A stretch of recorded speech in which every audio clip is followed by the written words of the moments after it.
2026 সনে এই বছর মহাশিবরাত্রি 15 ফেব্রুয়ারি 2026 সোমবার পালিত হবে।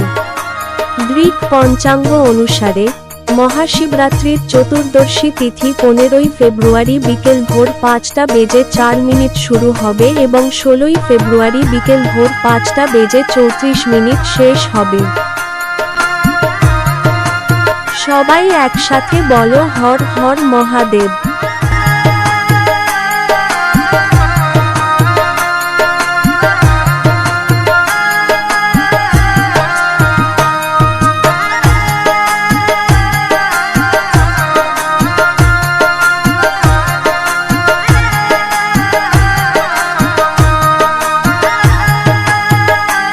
Vijay Music Recording Studio, London।